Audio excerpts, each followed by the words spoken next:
Et tout de suite, c'est notre série d'été.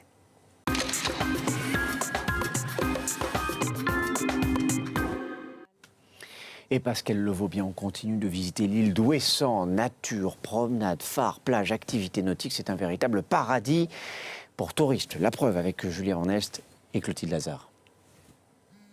Ouessant, c'est avant tout une île sauvage avec ses multiples sentiers, ses côtes déchiquetées. Ici, c'est vraiment le paradis des promeneurs. Et justement, pendant l'été, il y a beaucoup de touristes qui viennent passer quelques jours sur l'île pour profiter de cette nature exceptionnelle. C'est le cas de Marielle qui est venue avec toute sa famille sur l'île d'Ouessant. Alors Marielle, qu'est-ce que vous trouvez sur cette île ?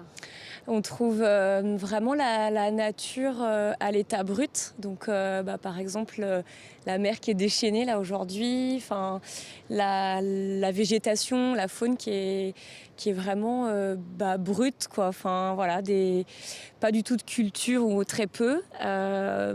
Le minimum d'activité et du coup beaucoup de tranquillité en fait. Alors vous avez de la chance parce qu'il fait beau aujourd'hui, ce qui n'est pas le cas tous les jours ici sur l'île d'Ouessant.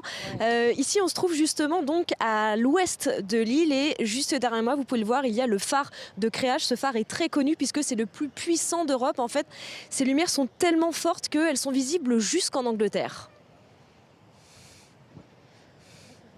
Direction maintenant la plage du Prat qui se trouve en face du port. Cette petite plage est calme et abritée des vents. Et c'est là où on retrouve Valérie qui s'apprête à faire une sortie en kayak. Bonjour. Oui, donc du coup, nous sommes partis du petit port, donc du Goubars là-bas. On a mis un petit quart d'heure pour arriver jusqu'ici, une petite pause pique-nique.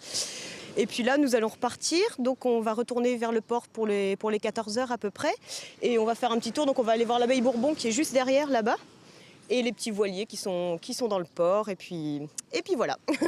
Après une journée bien remplie, beaucoup de touristes repartent dans ce ferry. Il faut 40 minutes pour rejoindre le continent. Chaque année, ce sont 150 000 curieux, amoureux de la nature qui viennent visiter l'île d'Ouessant. Cette île est la plus à l'ouest de France et elle est également surnommée l'île du bout du monde.